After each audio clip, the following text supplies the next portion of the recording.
پہلا لفظ کیا لکھا ہے؟ کلیجہ ہی ٹھنڈا ہو گیا ہے جی.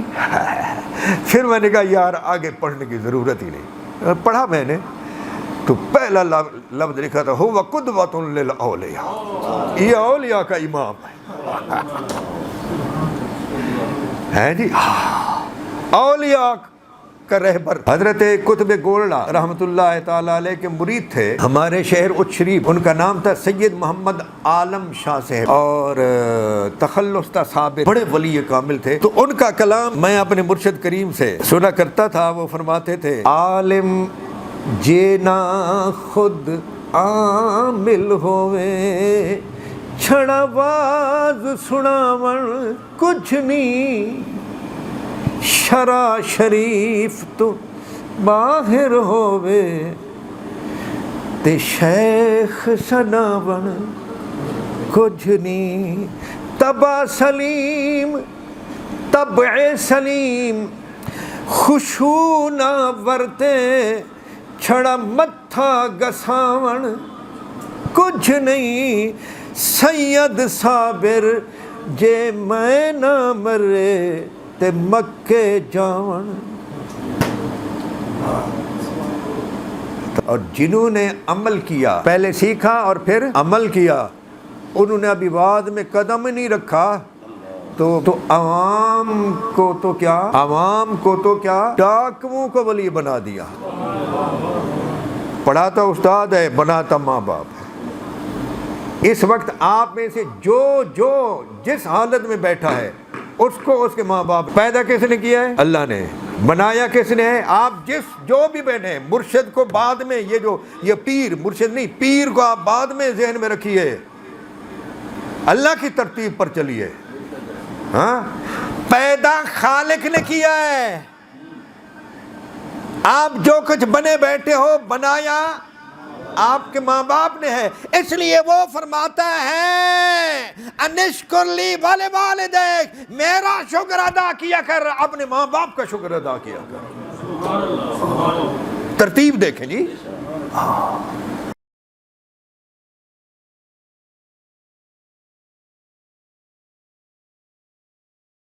بسم اللہ الرحمن الرحیم. فاعلم انہ لا الہ الا اللہ. صدق اللہ العلی العظیم و صدق رسولہ النبی الکریم الامین. آواز بلند پڑھیں اللہم صلی علی سیدنا و مولانا محمد وعلی آلہ وبارک وسلم. آیت پڑھی ہے، اس میں اللہ رب العزت نے حکم فرمایا اپنے حبیب پاک صلی اللہ تعالیٰ علیہ وآلہ وسلم کو کہ جان لیجئے کہ عبادت کا مستحق کوئی نہیں سوائے اللہ کے. اور یہ اسلوب جو ہے قرآن کریم کا، اس اسلوب پر حضور سیدنا شیخ عبد القادر جیلانی رحمۃ اللہ تعالیٰ علیہ کی پوری زندگی گزر گئی. میرے سامنے حضرت کی یہ ایک کتاب ہے جو ان کے وعظوں پر مشتمل ہے. جہاں وعظ کرتے تھے نا جی، تو اس میں کچھ علماء جو ہیں وہ لکھتے جاتے تھے. آپ ٹیپ ریکارڈ یا آج کل جو سہولتیں ہیں ٹیپ ریکارڈ کے بعد کہ آڈیو کیا ویڈیو بنا لو، تو اس وقت تو یہ تھا نہیں. تو لوگ علماء لکھ لیتے تھے. ان لکھے ہوئے بعد یہ بھی لکھتے تھے کہ مثلا میرے سامنے ہے آج 24ویں مجلس غوث پاک کی نا، اس میں لکھا ہوا ہے کہ رباط ایک مقام ہے جس میں دن کے پہلے ٹائم میں آپ تشریف لے گئے، اور وہاں جو ہے ذی الحج کی 14 تاریخ کو 545 ہجری میں 545 ہجری مہینہ ذی الحج کا، اور اس کی تاریخ 14 تھی، اور رباط ایک مقام ہے وہاں آپ نے یہ وعد فرمایا۔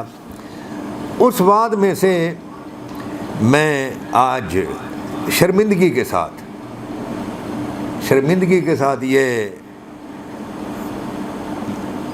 بیان کر رہا ہوں کہ غوث پاک فرماتے ہیں العلم جعل للعمل، علم جو ہے وہ عمل کے لیے بنایا گیا ہے۔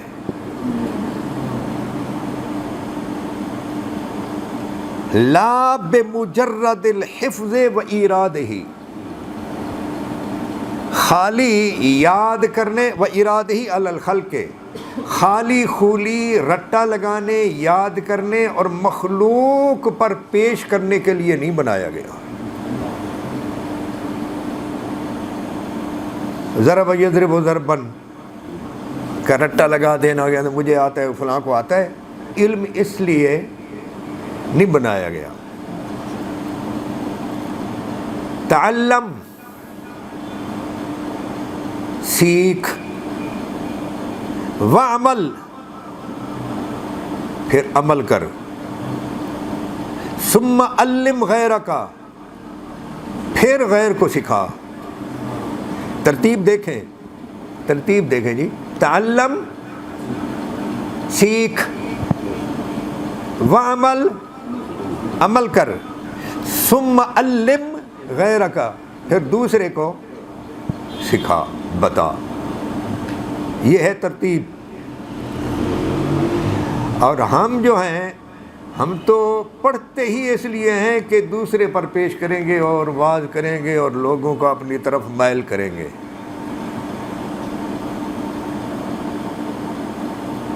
آگے ہے کہ جب تم نے دل سے سیکھ لیا تو علم جو ہے وہ اپنے آپ تیرے اندر سے بولے گا۔ وَإِن سَكَتَ تَكَلَّمَ بِلِسَانِ الْعَمَلِ، اور اگر تو خاموش رہا تو تیرے عمل کی جو زبان ہے وہ گویا ہوگی۔ تیرے عمل کی جو زبان ہے نا وہ گویا ہوگی۔ اور مجھے اچھی طرح یاد ہے کہ میں نے شروع میں یعنی پہلی ملاقات میں جب پیر صاحب سے درخواست کی کہ میں آپ کے ساتھ سفر پر کچھ دن رہنا چاہتا ہوں، تو 2 ہفتے رہا تو مجھ پر تہجد پڑھنے کا شوق جو ہے سوار ہو گیا۔ اور میں نے پھر ان سے پوچھا کتنا پڑھوں، کیسے پڑھوں، تو وہ فرمانے لگے پتر نہیں، میں منا الا الخیر، خیر تو روکن والا تو نہیں پڑھدا کہ تو کہے کہ مجھے یہ سکھا، میں پڑھنا چاہتا ہوں، میں کہوں یہ تو نہ شروع کر۔ لیکن پتر اس قسم کے عمل جو ہیں وہ شروع کیے جائیں تو استقامت دکھلانا ضروری ہوتا ہے، ورنہ برا اثر پڑتا ہے۔ تو انہوں نے پھر مجھے بتلایا کہ اتنے رکعتیں پڑھو اور نیند سے بیدار ہونے کے بعد اگر پڑھو تو بہت بہتر ہوگا۔ ایسا نہیں ہے کہ رات کے 1 بجے 12 بجے تک آدمی جاگتا رہے تو پھر پڑھ لے، نہیں۔ فرمایا تہجد کا معنی ہے بیدار ہونا، اور بیدار نیند سے ہوا جاتا ہے، تو نیند سے، پیاری نیند چھوڑ کر بندہ اٹھے اور تہجد پڑھے۔ مطلب یہ میں عرض کر رہا ہوں کہ انہوں نے کبھی ہمیں تہجد کی تلقین نہیں کی، مسواک کی انہوں نے تلقین نہ فرمائی۔ آپ یقین فرمائیں، ایک مرتبہ مسواک ان کا ایک تھیلا ہوتا تھا، اس تھیلے میں قرآن کریم، دلائل الخیرات اور مسواک یہ ملازم خادم رکھتے تھے، اور ان کے ہاں خادم ہمیشہ وہ ہوتے تھے جو درخواست کر کے ان کے ساتھ رہنا چاہتے تھے، تنخواہ والے نہیں۔ نوجوانوں کو ان کے ماں باپ لے کر آتے، جی اس بچے کو اپنے ساتھ رکھے تاکہ اس کو کچھ تربیت مل جائے۔ عالم لوگ آتے ساتھ رہتے تاکہ ان علماء کو تربیت مل جائے۔ تو کسی سے وہ وضو کیا تو وہیں رہ گیا، اس نے اٹھا کر بیگ میں نہ رکھا مسواک۔ آپ یقین فرمائیں کھجور کی شاخ جو ہے نا اس کو کوٹ کر نرم کیا اور اس سے کیا کہنے لگے مسواک کے بغیر نہیں چلتے تھے۔ یہ خود کبھی یہ نہیں فرماتے میں مسواک کے بغیر پڑھ لو، یہ ہو نہیں سکتا میری کو، نہیں، منہ سے کچھ نہیں بولتے تھے یہ تو میری پکی وہ عادت ہے، نہ میں عمل کرتا ہوں، کبھی بھی کسی بارے میں نہیں بولتے تھے۔ بس یہ کہا پتر بڈھا آدمی ہوں، اس کو اتنا نرم کر دے کہ اس کے ساتھ کچھ نہ کچھ میں دانتوں پر مسواک کر لوں، پھیر لوں۔ تو اس قسم کا عمل جب آدمی کا ہو تو پھر خاموش رہے تو اس کا عمل جو ہے وہ واز کرتا ہے۔ حضرت قطب گولڑا رحمۃ اللہ تعالیٰ علیہ کے مرید تھے ہمارے شہر اچ شریف میں، ان کا نام تھا سید محمد عالم شاہ صاحب، اور تخلص تھا صابر، ہے نا، صابر، بڑے ولی کامل تھے، اور حضرت کی میرے خیال حیات میں ہی ان کا انتقال ہوا تھا۔ تو ان کا کلام میں اپنے مرشد کریم سے سنا کرتا تھا، وہ فرماتے تھے عالم جے نہ خود عامل ہوئے، عالم جے نہ خود عامل ہوئے، سریکی ہے آپ سمجھ جائیں گے، چھڑا باز سناون کچھ نہیں۔ ہاں، عالم جے نہ خود عامل ہوئے، چھڑا باز سناون کچھ نہیں، شرع شریف تو باہر ہوئے تے شیخ سناون کچھ نہیں، طبع سلیم طبع سلیم خشوع نہ ورتے، چھڑا متھا گساون کچھ نہیں، سید صابر جے میں نہ مرے تے مکے جاون۔ تو آپ اب پھر غور فرمائیں غوث پاک کیا فرماتے ہیں، تعلم علم سیکھ، وعمل عمل کر، ثم علم غیرک پھر دوسروں کو سکھا۔ میں نے عرض کیا تھا کہ ہم خود اس مرتبے پر نہیں ہیں، اس لیے شرمندگی کے ساتھ جو ہے نا یہ الفاظ عرض کر رہے ہیں، اور جنہوں نے عمل کیا، جنہوں نے پہلے سیکھا اور پھر عمل کیا، انہوں نے ابھی بعد میں قدم نہیں رکھا تو عوام کو تو کیا ڈاکوؤں کو ولی بنا دیا۔ ماں باپ سے پہلا مرشد آپ کا کون ہے جی؟ پہلا مرشد ماں باپ۔ مرشد کہتے ہیں ہدایت دینے والے کو، کھوٹے اور کھرے کی جو تمیز دے اس کو مرشد کہتے ہیں۔ یہ قرآن میں ہے جی، لا اکراہ فی الدین قد تبین الرشد من الغی، غی کہتے ہیں غوایت، بہکا ہوا ہونا، گمراہی، دلالت، باطل، یہ غی ہے، اور رشد ہدایت۔ تو ہدایت اور دلالت میں، اور دوسرے مقام پر لفظ رشد ہے قرآن کریم میں کہ یتیموں کو ٹٹولا کرو، یتیموں کو آزمایا کرو، دیکھتے رہا کرو۔ یتیم وہ ہوتا ہے جو بالغ ہونے سے پہلے ٹھیک ہے نا، ماں باپ کا سایہ جو ہے نا جس سے اٹھ جاتا ہے۔ یتیم کے لفظ سے ایک احساس کا اور رحم کا احساس جو ہے نا پیدا ہوتا ہے، وہ اس لیے کہ ابھی نابالغ ہے۔ یتیم ضروری نہیں ہے کہ غریب بھی ہو، ایسے بچے بھی یتیم ہوتے ہیں نا، جو شاہوں کی اولاد ہوتے ہیں، رئیسوں کی اولاد ہوتے ہیں، لیکن قابل رحم وہ بھی ہوتے ہیں کہ ان کا جو مال ان کے ماں باپ نے، باپ فوت ہو گیا اس نے چھوڑا، اس مال کو کوئی اور ہڑپ نہ کر جائے، اس کے جوان ہونے تک اس کے مال کی دوسرے جو ورثاء ہیں وہ حفاظت کریں۔ قرآن یہ قاعدہ بیان کر رہا ہے حتی اذا بلغوا النکاح، جب وہ بالغ ہو جائیں، فِإِنْ آنَسْتُم مِّنْهُمْ رُشْدًا، پھر تم ان میں سوجھ بوجھ یہ پاؤ کہ یہ اپنے مال کی اپنی حفاظت کر سکتے ہیں، نفع نقصان کو سمجھ سکتے ہیں، فَادْفَعُوا إِلَيْهِمْ أَمْوَالَهُمْ، تب ان کے مال ان کے سپرد کرو۔ آپ سمجھ گئے؟ تو یہ نفع نقصان کو جو سمجھا دے وہ کون ہے؟ مرشد۔ حق اور باطل کو جو سمجھا دے وہ کون ہے؟ مرشد۔ ایک آدھ بات حضور غوث پاک کی سنا کر دعا کرتے ہیں۔ تو علم کی بات ہو رہی تھی پہلے، خود سیکھو پھر اس پر عمل کرو۔ تو میں عرض کر رہا تھا کہ پہلا مرشد جو ہے وہ ماں باپ ہے، اولین مرشد ماں باپ ہے، وہ جیسا بنائے۔ ایک حدیث پاک میں کل مولود یولد علی الفطرت، ہر پیدا ہونے والا خالی و ذہن پیدا ہوتا ہے، فَأَبَوَاهُ يُحَوِّدَانِهِ أَوْ يُنَصِّرَانِهِ أَوْ يُمَجِّسَانِهِ، ماں باپ اس کو یہودی بنا دیں، نصرانی بنا دیں، مجوسی بنا دیں، جو چاہیں بنا دیں۔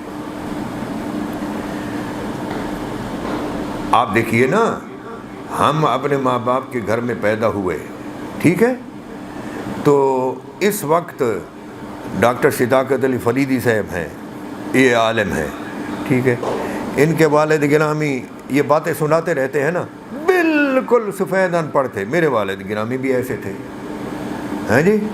تو بولیے، یہ اس وقت جو فریدی صاحب عالم بن کر آپ کے سامنے بیٹھے ہوئے ہیں،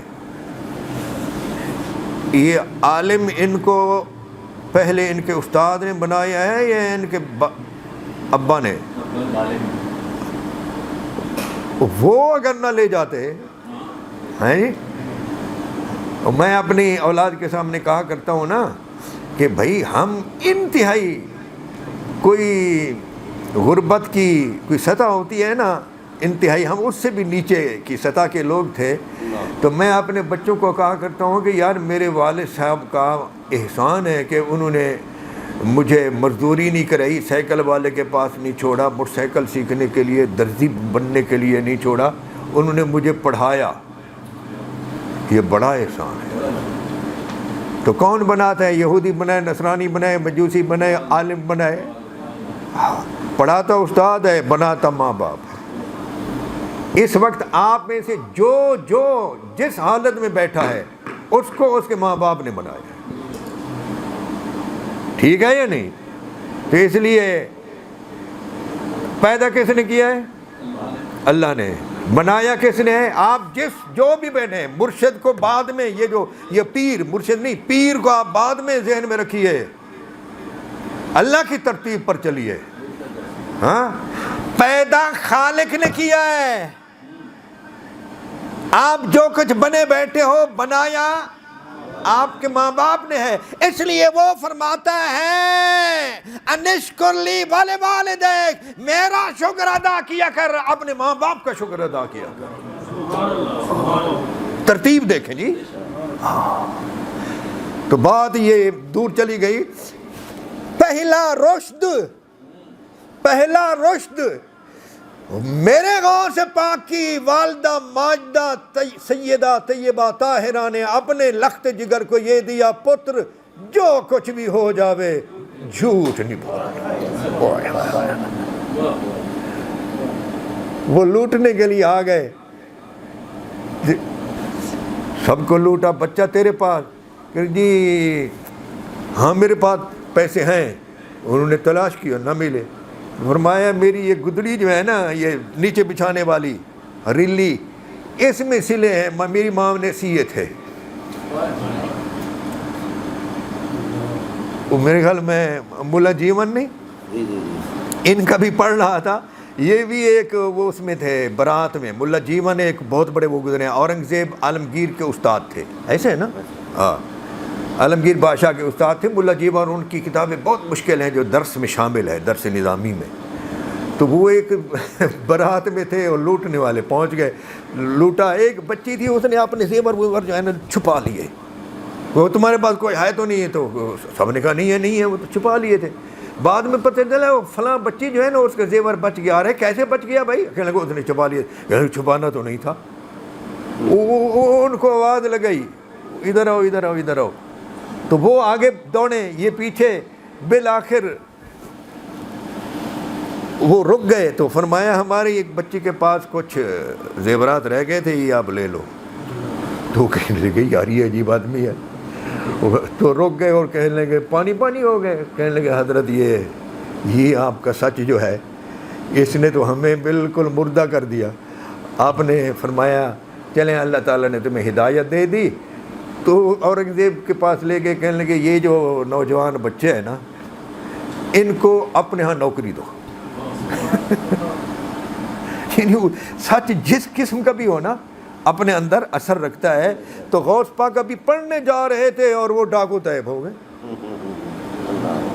تو پہلے جو چیز سیکھی ہے اس پر خود پھر دوسروں کو بتاؤ. اب دیکھیں ایک جو میں نے کہا نا ایک بات بیان کر کے، ایک مرتبہ کراچی میں نے آج کل کے جو جھوٹے جعلی جاہل اور دھوکے باز پیر جو ہیں نا ان کی کرامات، پھر ان کا جھوٹا، پھر ان کے بال وغیرہ کی تعظیم تکریم یہ وہ وغیرہ دیکھ دیکھ کر پریشان ہو گیا. میں نے کہا یار یہ، حتیٰ کہ آپ یقین کیجئے میرے خیال میں آیا کہ یہ پبلک ہی چڑھاتی ہے. علم تو اس بدبخت کے پاس ہے کچھ نہیں. یہ جہاں بیٹھتا ہے تو اس جگہ کو لوگ چومتے ہیں. تو یہ شیخ عبد القادر جیلانی جو گزرے ہیں ان کو ہی کسی نے اس طرح چک نہ لیا ہو. ان کو کسی نے ہاں. تو میں نے کہا یہ جو امت میں ناقدین گزرے ہیں نا، ناقدین رہنے دیں اب ہو گیا. امت میں جو ناقدین گزرے ہیں، لکھاری لکھنے والے علماء، ان کی کتابوں میں جاتے ہیں، ان سے پوچھتے ہیں وہ کیسے شیخ عبد القادر جیلانی کو جانتے ہیں. تو میرے ذہن میں جو ایک خلل پیدا ہوا نا کسی کی وجہ سے، اس کی تکمیل کے لیے، اس شک کو مٹانے کے لیے میں نے ذہبی، بہت بڑا نقاد ہے امام ذہبی، بہت بڑا نقاد ہے جی، تنقید کرنے والا. میں نے کہا ان کی کتاب میں جاتا ہوں، سیر اعلام النبلا، اعلام نبلا، یہ نبیل سے عالم، بڑے لوگ، ان کا تذکرے پر ان کی کتاب ہے 32-33 جلدوں میں، سیر اعلام النبلا. تو میں نے کہا اس میں جاتا ہوں تو وہ حروف تہجی الف ب ت س کے طرز پر، الفابیٹ کے طرز پر نا اس کی ترتیب ہے. تو حرف عین میں گیا، عبد الجبار، عبد الرحمن، عبد القادر، اس طرح. تو وہاں لکھا تھا عبد القادر الجیلی، جیل علاقہ ایران میں. تو پہلا لفظ کیا لکھا ہے؟ کلیجہ ہی ٹھنڈا ہو گیا ہے جی. پھر میں نے کہا یار آگے پڑھنے کی ضرورت ہی نہیں. پڑھا میں نے تو پہلا لفظ لکھا تھا ہوا قدوۃ للاولیاء، یہ اولیاء کا امام ہے جی، اولیاء کا رہبر. پھر وہ شیخ ابن حجر عسقلانی ہے جی، پھر ابن کثیر. یہ سارے جو ہے نا معاف کرنے والے نہیں ہیں. جس کے بارے میں جو کچھ ہوتا ہے سب پورا آئینہ دکھا دیتے ہیں. سب نے کہا، ابن کثیر نے کہا کہ یہ اپنے علم پر اتنا باعمل تھے کہ اللہ تعالیٰ نے ان کے ہاتھوں میں وہ اور ان کی شخصیت میں قدرت رکھ دی تھی. یہی وجہ ہے کہ امت مسلمہ میں جتنا ان سے کرامات صادر ہوئیں کسی اور سے نہیں. ابن کثیر اور حافظ ابن عسقلانی تو مستقل کتاب ہے شیخ پر. یعنی اتنا بڑا محدث ہو کر جس نے پوری زندگی حدیث سے اور اسماء اور رجال سے ادھر ادھر رخ ہی نہیں موڑا، اس نے شیخ پر کتاب لکھ دی۔ پھر اسی جستجو میں لگا ہوا تھا نا، تو مجھے ایک کتاب میں ملا کہ شیخ الاسلام ابن تیمیہ، ہاں جی، علامہ ابن تیمیہ، ہم ان کو شیخ الاسلام نہیں مانتے بلکہ مشہور ہے وہ، علامہ ابن تیمیہ جو ہیں وہ حضور غوث پاک کے